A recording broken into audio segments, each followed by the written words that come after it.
বৃদ্ধ দাদিমা। আপনার বয়স কত তাও? আমার বয়স প্রায় 60-এর কাছেই আছে। 60-এর কাছে ওই রকমই। ওইরকম স্বামী আছে? আছে। আপনাকে মূলত কি করেন? বেড়া খাই বাবা। মানে মানুষের কাছে হাত পে দেখান? হ্যাঁ শোনা ওই আনুমানিক কয় টাকা দিন আয় আসে? রায় নাই, রায় কোনো হল্প মানে দিন আনুমানিক কয় টাকা আয় আসে, মানে কামাই করেন? 300-400 চাল মাইল গোছা মোছা যা না তাই খাই।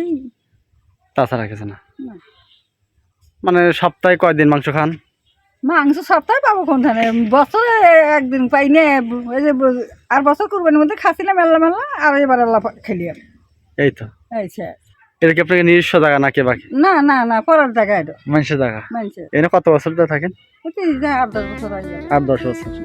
আর পরে 40 বছর মানে থাকছি অন্যজনের জায়গায়?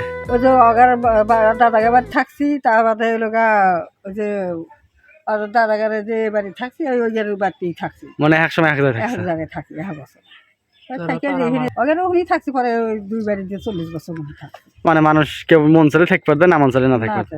হ্যাঁ ফেরত দেয়। মানে আপনার দেশের বাড়ি কোনে? দেশের বাড়ি এদি এসে এখানে? এখানে।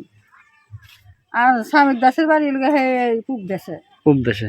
মানে ওই দিকে বিয়ে ছিল, ওই দিক থেকে এনে ওইদিকে চলে আসে। হ্যাঁ নাই, টিউবওয়েল নাই, পায়খানা পেশা ফেলা নাই, পরের জায়গায় ফেলা আদা বাদা হয়ে ফেলা চটমট টানা দিয়ে থাকি তাই। চটমট টানা মানে থাকে? হ্যাঁ তার ভিতরে যা নাড়া পেশাবে যাই। তাছাড়া মানুষ যাবার দেয় না? পরে পায়খানা কেটে গেল, মাংস তরকারি আসলে তাই বেরিয়ে দিয়ে খাচ্ছি সকালে। এইটাই। হ্যাঁ যখন এই মাংস টাংস যখন নাই যায় তখন তখন কে বাকি, মানে তখন কতদিন অন্তরে মাংস খান? মাংস কাছেই যাইবে, মাংস পাবো কোনে? ভালো কোনো মাছ টাছ? মাছ টাছ ছোট মাছ টাছ তাছাড়া না? ছিলবে আর নাইনি মানে। তাছাড়া বড় টড় মাছ খাওয়ার মতো আপনার সামর্থ্য না, নেই? বড় মাছ কি দেখাবো, খাওয়ার মতো সমস্যা থাকা লাগে না বাবা। মানে এইভাবেই চলেন? এইভাবেই চলি।